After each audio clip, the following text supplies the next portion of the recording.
like successful marketing, blog posts work. Executive-led content is really moving the needle. I said, do not call me. This is only research. Don't waste your time. I'm not a lead. He goes, I have to. Executives who are out there talking about what they're doing, what they're observing, trends they're seeing, are starting to be able to generate leads for their teams. Or you try to reach out to somebody within an hour of them requesting information from you. Your chances are 21 times massive difference. Is your 2026 marketing plan prioritizing the content that's going to drive qualified leads? Pathfactory surveyed nearly 400 marketers at B2B companies to find the latest content marketing trends and what makes business content binge-worthy. In this podcast, we're going to show you all the data. Welcome, Anne-Marie. How are you? I'm good. Thanks, Raj, for having me. Thank you. And I'm so excited to talk about this specific report from Pathfactory that goes into details. 400 marketers that you surveyed, all B2B companies, and you found that 95% of them are increasing their budgets. A third of those, well, first of all, 95% is almost everybody, right? And then a third of those are increasing it significantly. What's driving that increase? Yes, I think the increase is really to be more surgical in their marketing and in their targeted tactics. But I also think it's AI. I think a lot of people are starting to play with new feature and functionality, and they know that that technology is going to cost money. So they've started to increase their budget so that they can use that to target the right audience with some new technologies and some new feature and functionality. What kinds of AI tools are people looking at? Yes, most of the time, what we've seen is consumers, like B2B consumers, are acting very similar to B2C consumers. And they expect that same experience inside of B2B that they're getting in B2C. So what that means is that you have to understand who your consumer is the minute they hit your site. So the right message at the right time, in the right channel. And it's very hard for humans to do that. So you really need a technology tool to do that, like AI. And if that experience is subpar, that consumer is gone. They will leave you in 2 seconds. Yeah. So a lot of the tools that we're starting to see is not just back-end workflow tools, but actually front-end AI-driven tools. So, and not just AI tools like in chat, they're truly AI engines to drive personalization, to drive content creation, to drive, targeted, messages, to certain audiences. So, we're seeing tools on both sides, but people are really leaning into this technology. And what they're trying to decide is, what tools don't I need anymore in my tech stack? So what marketing tools can I get rid of? Because this tool is going to do more. I may pay more, but I'm going to have a consolidated tech stack. Yeah. I mean, for almost everybody to be increasing their content budgets, it's a clear signal that content is working. And one of the things that's so fascinating about Pathfactory is you can tell where people are binging on content and actually encourage them to binge on content. So when you look at the data from your tools, what kind of content are you seeing to be the most binge-worthy? Yep. It's interesting. Blog posts are still king, right? Everybody loves a good blog post. Secondary, you often see, I would say, white papers, case studies, infographics, like, one-page infographics seem to be secondary. The last thing, which was kind of surprising to me, Raj, was like ebooks and just white papers seem to be the least amount of content people are spending money on. Interesting. Which maybe because people want more of a narrative, right? They want stories when they are coming in now.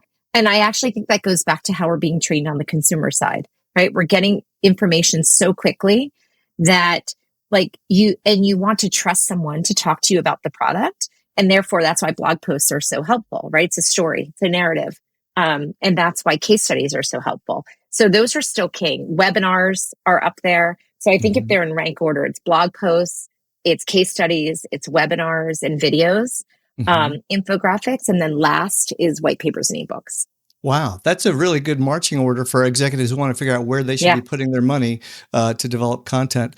Tell me more about the blog post, because sometimes you hear people saying, well, I don't read blog posts. And my personal experience has been, if I go to a website and I see the word blog on it, I probably don't click on it. If they simply reworded that to best practices or how to, suddenly I'm much more interested. Yeah. It's the easiest fix in the world. What do you see as blog content that actually drives interest? Yeah, it's exactly what you're saying. I mean, some of it's dependent on industry and by persona, which is why you need a product that can tell you who's clicking on what persona, what's the topic of interest, because certain people are going to be interested in different types of format, right? Or different types of content. But typically in the B2B space, a blog post isn't someone's personal narrative. It's truly a story around a how to, best practices. How might I make this product work, right, with this environment? What's happening in the marketing space? It's not a blog post that you would see on the consumer side, which is just a bunch of your thoughts and opinions within a story. These are actual tactical insights that allow you to take action. That's the blog posts that work in B2B.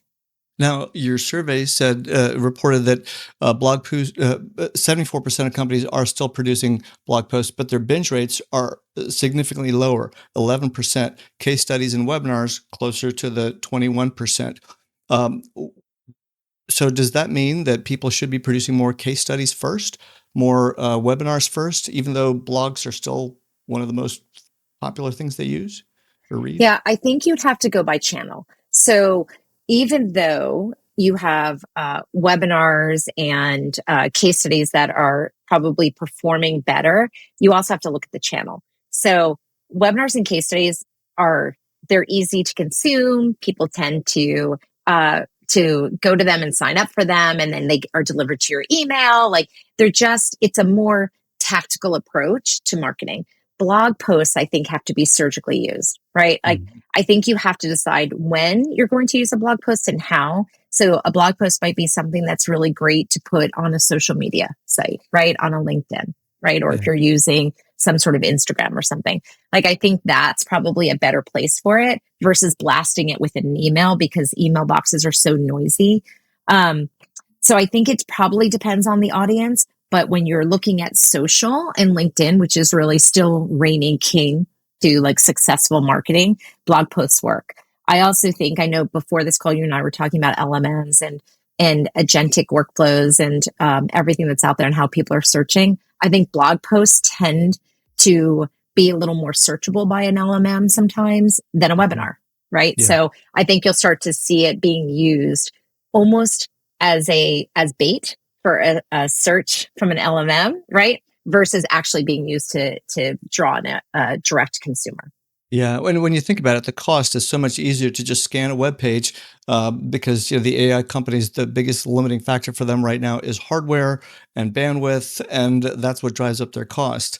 And so if they have to look at a webinar, they've got to pull video maybe, they've got to analyze, create a transcript, and then, it's so much more token counts, right? So it gets to be much more expensive. Whereas I think if I hear what you're saying correctly, if you put a blog post out there, and we're seeing things like using listicles, they call them, and FAQs, those tend to be much more easily consumed by the LLMs. They're easy to digest because you've already laid out the tagging, the formats, and so on for an LLM to map what they need to answer to somebody who's typing in a prompt. So that makes a lot of sense there. Let me talk about silent intent, because that's something that I think everybody wants to find. Who is out there thinking about something that I do so that I can try to pull them into my orbit? What kind of signals give off silent intent? Yeah, this is where Pathfactory really plays well. It's the core of our product. So it's being able to understand that anonymous visitor and what their intent is using first-party content data. So it's great to get third-party knowledge and interest around products, but it's usually pretty vague. It's anyone could be searching anything at any point in time, and it becomes a signal where they're like, oh, they're searching a CMS system or they're searching email. That's well and good, but it may have nothing to do with what they're really interested in. When we hear about this silent intent, what you really want to know is, what does that mean for me, for my company, and for my revenue? And so having the ability to identify what an individual is actually consuming within your own orbit, known or unknown visitor, is key to understanding silent intent.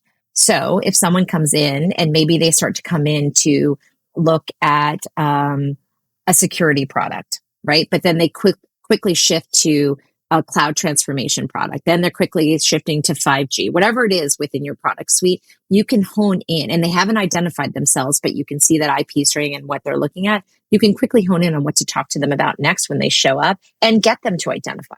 People aren't going to identify who they are and tie it to that silent intent until you give them value, right? And that value has to be something they care about. And that what they care about is the personalization of knowing what I want so that you're making it easier for me to say yes. So I think silent intent signals, to me, I think first party data is super important. If you're not collecting it down at the individual and content and topic of interest level, you're probably missing the boat. Third party is still important. It is still important to understand when someone's searching outside your site, but think of them. I often think about this like fishing. Outside, third party sort of intent signals that are silent just tell you the area you should be thinking about going fishing, right? Yeah. There's a great lake over there, but it's not telling you anything about what kind of fish are in that. What kind of bait do you need? What kind of pole might you need? Do you need a boat or can you use a rowboat? Is there a dock? Like, it doesn't tell you any of that. That's what first party data gives you, and those silent intent signals that are on your site.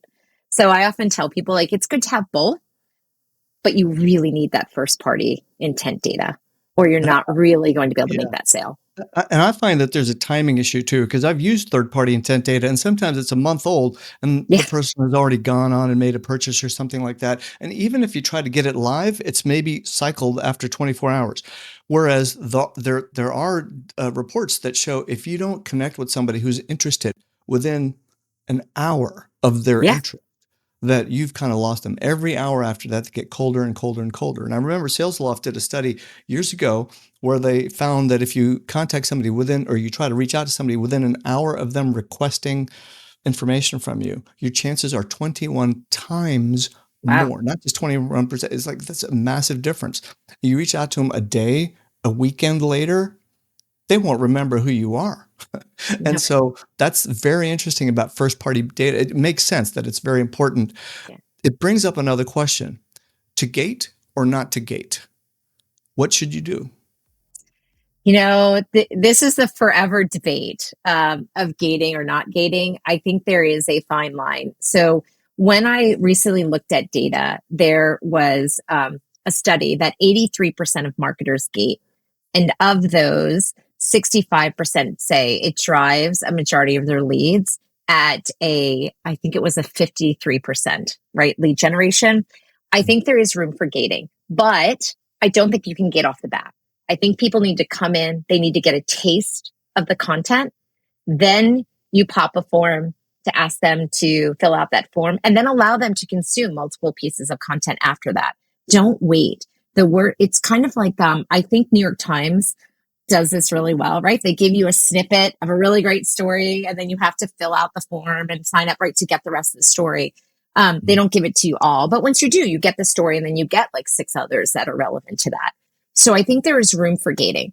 I just think that gating shouldn't puppy guard all of the content, like after you fill out that form, because what happens today, most people, you fill out the form and then they say, we'll email this to you. And then they email it to you and it's one piece of content, right? It'd be much better to have someone come in, let them consume a little bit of content, get a taste, a sample, kind of like Costco, when you go and get the free samples. And then once they fill out that form and identify and raise their hand, let them consume all those other pieces of content. Why would you guard that? Let them have it. That will get you much further, and you'll understand someone's intent. Because how often are you doing research on something and you fill out a form and you get that PDF, you have no intent of buying, it's one PDF, and you get that call from the SDR. Like, in fact, I will tell you a story. I will not name this very large enterprise company, but I was doing research. I filled out the form because I really just wanted this one piece of content. I got it. And in the form, I said, do not call me. I am just doing research. I am not a prospect. 2 minutes later, I get a call. Within your hour, he must have read your report. And I said, in the form, I said, do not call me. This is only research. Don't waste your time. I'm not a lead. He goes, I have to. I am measured on every call I make, on every piece that comes in. I'm like, then why bother? Because you're getting a bunch of unqualified leads. Like, that's what's happening. So I do think there's room for gating. I just think that gating should happen in a very thoughtful way, and it should allow you to have multiple pieces of content, not just one. Yeah, that and that makes sense too. I know I get very frustrated. I sometimes hesitate. Oh, do I really want to fill out this form? Yeah.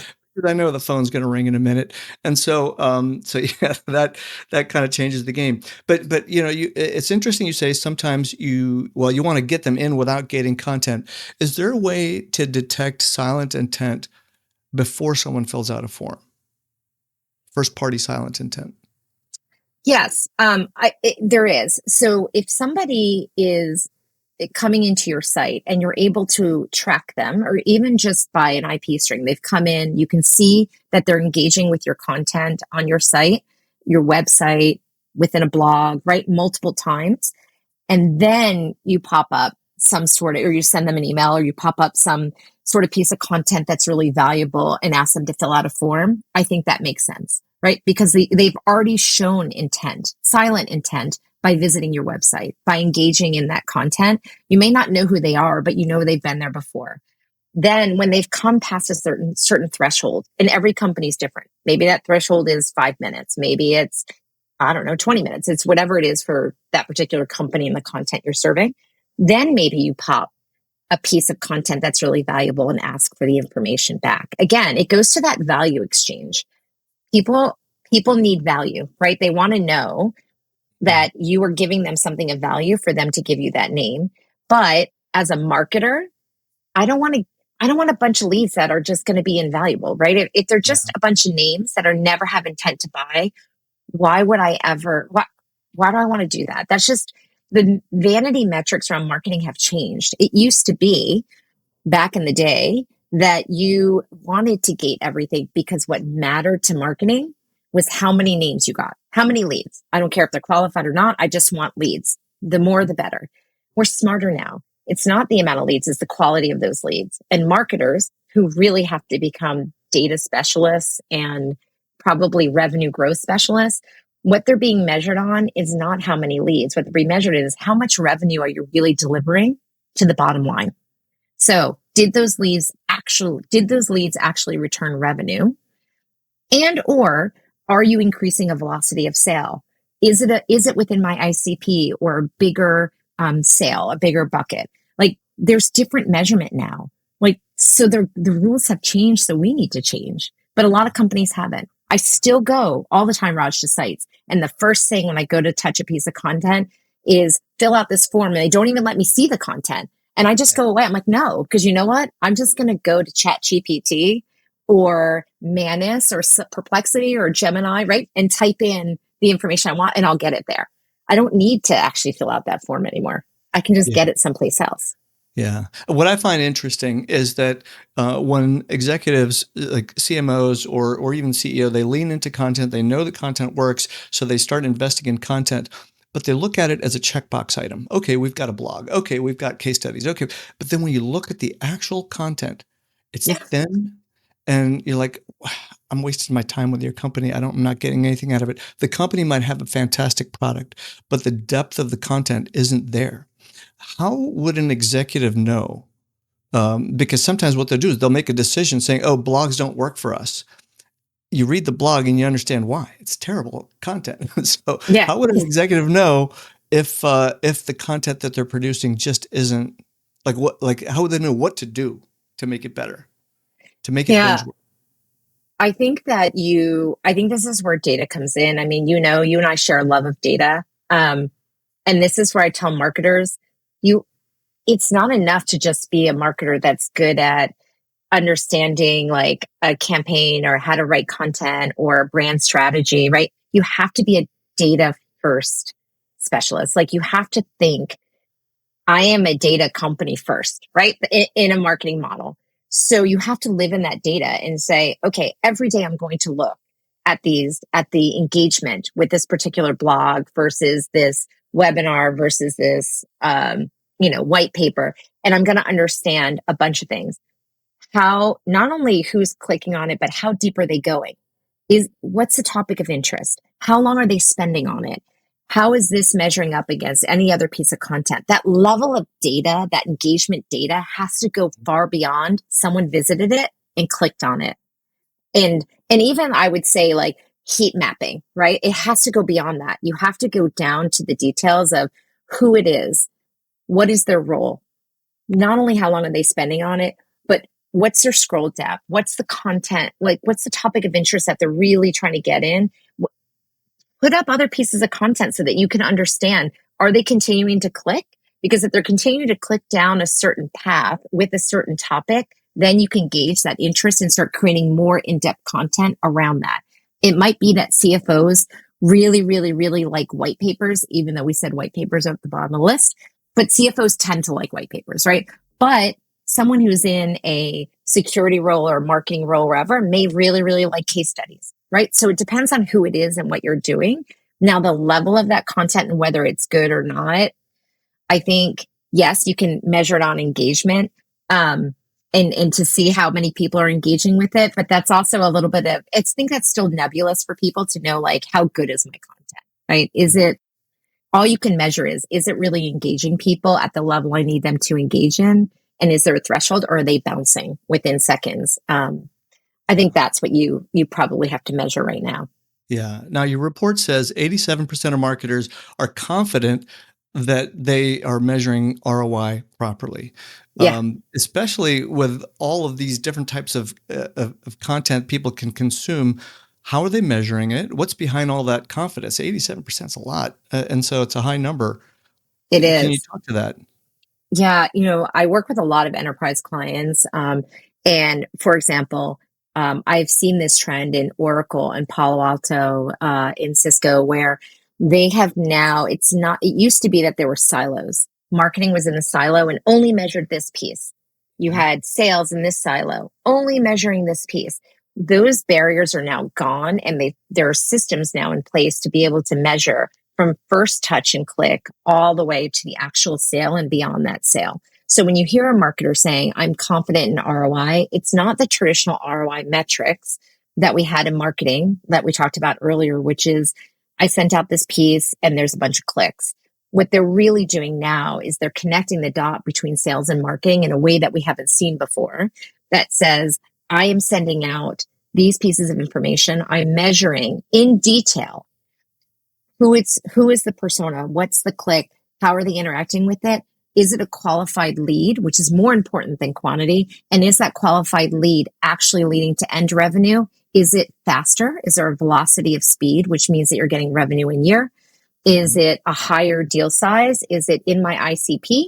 Like, all these measurements are now available from first touch to end. It used to not be that way. It used to be that marketing just had the ability to measure the front end and sales kind of measured the back end.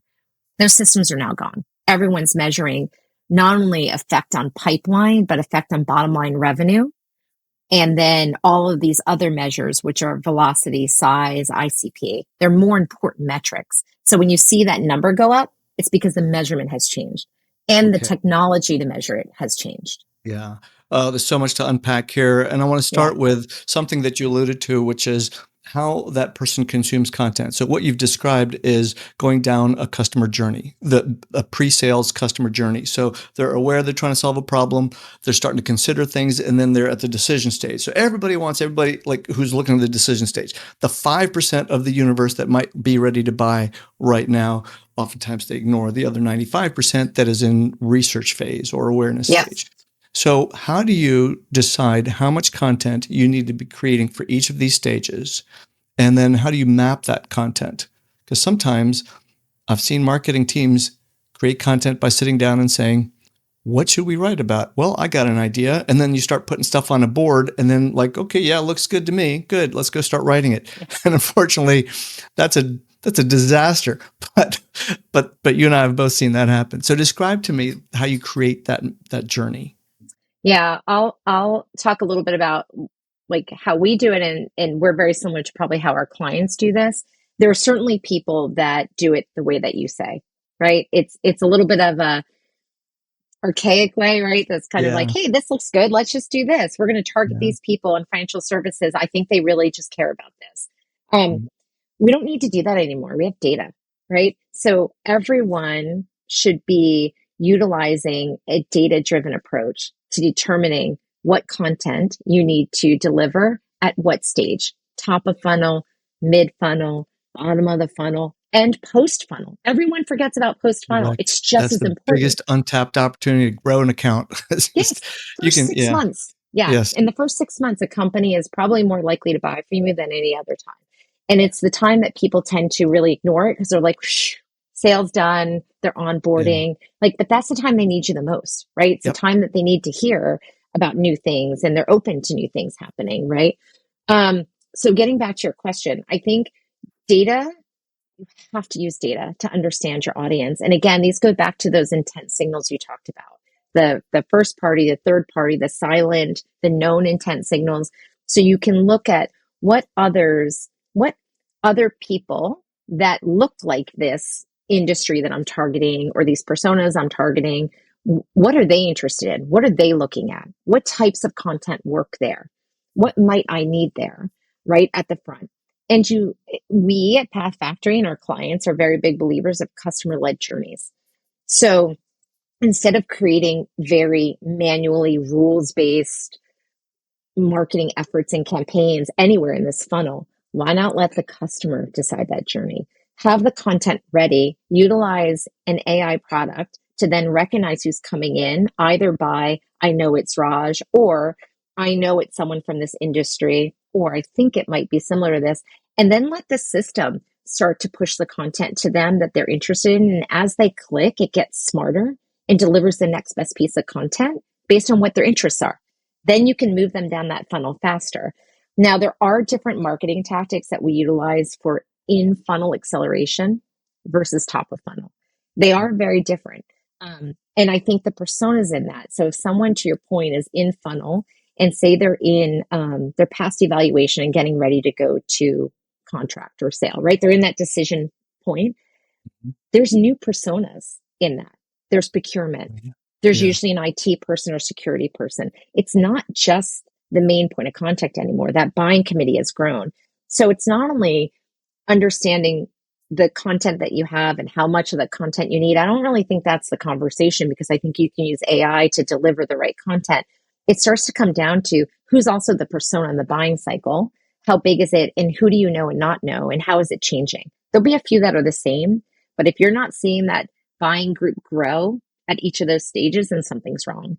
And yeah, if you haven't created content to speak to those different personas, yeah. then you're probably going to be starting behind the block.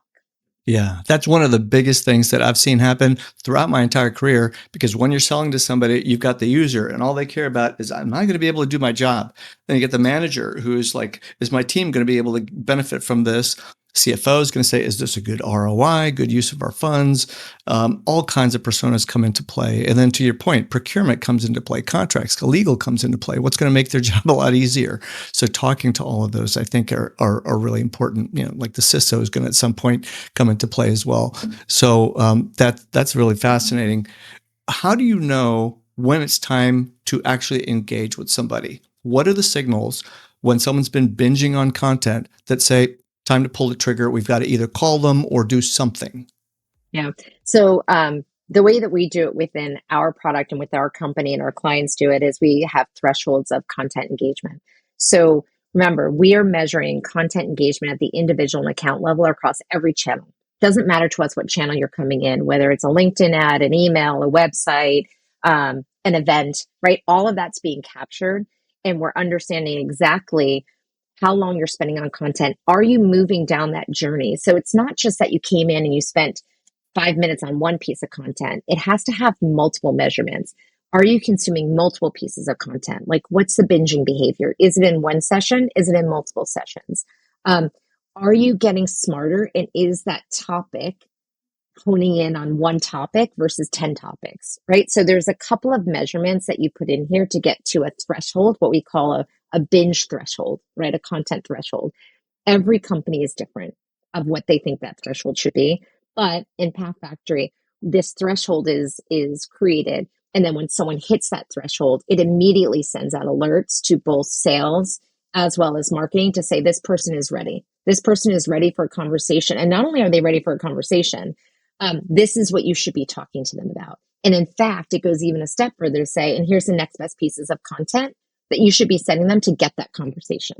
And then there are some where you're like, nope, these guys aren't ready. They're not hitting this threshold, but they're still engaging. Keep them in the nurture campaign, right?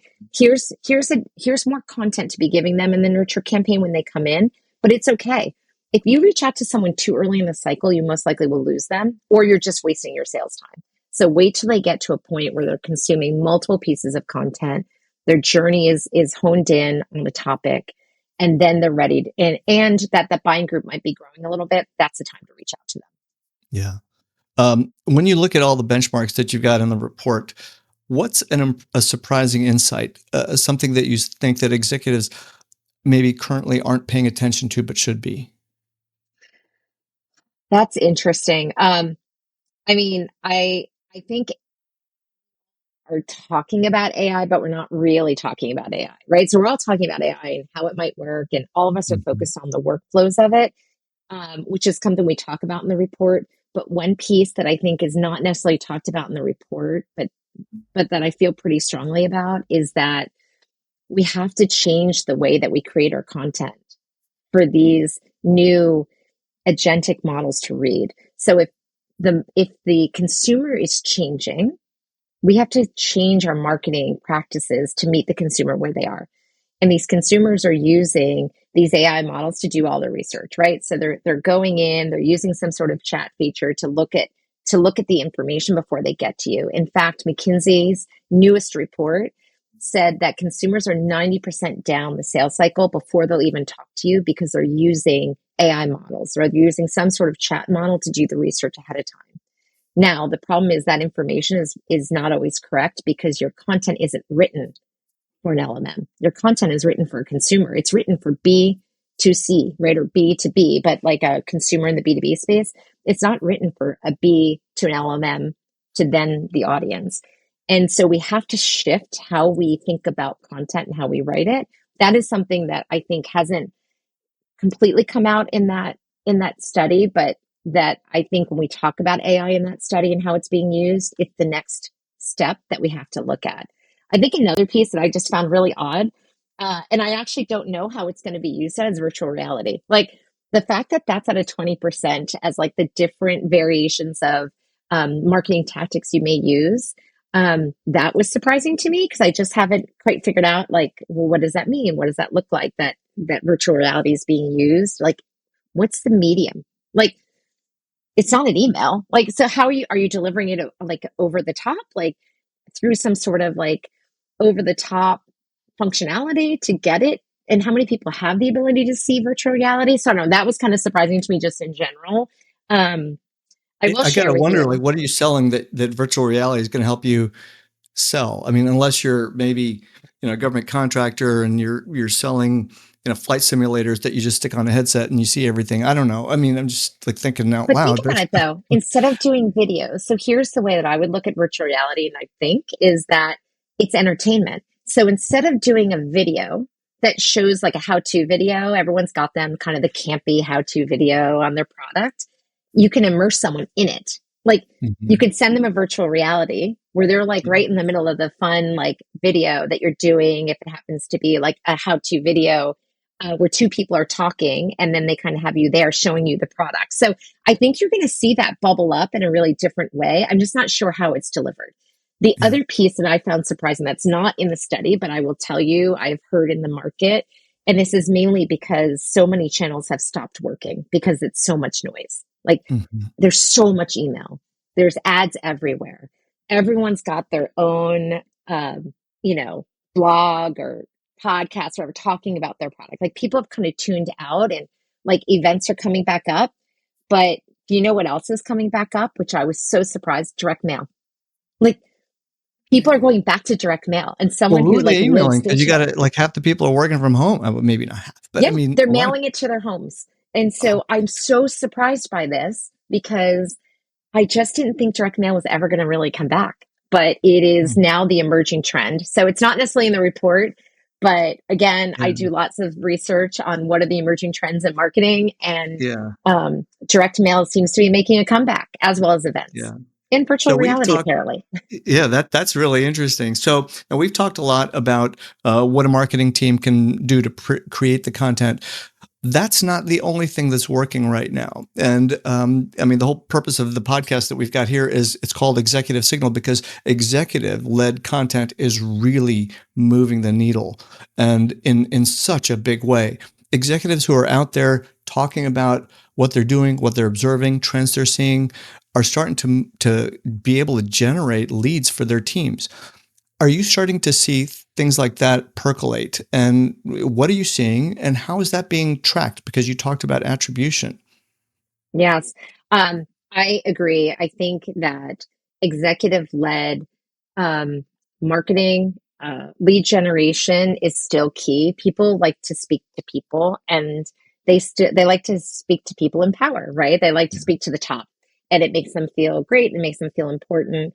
Um, we utilize that at Pathfactory as well, but in a very what when you talk about executive led marketing, it has to be surgical. It loses its potency if you do it everywhere, right? So I think the days of sort of buckshot marketing, you kind of scattering the market with all sorts of things, is over. Being extremely tactical, very thoughtful about where you utilize that, where you don't, is the way that executive led marketing works. But I think every company should be utilizing executive led marketing. And yes, and I don't think that just means blog posts. I think that means an executive actually calling people, right? And having a one-to-one conversation. It could be emails. It could be a thought leadership piece. It could be podcasts. But I don't think it's just executives in the company. I also think it comes down to boards. Like, I think there is something around activating people at the highest level that are experts in the industry to talk about their expertise. It's not necessarily that they're out there hawking their product.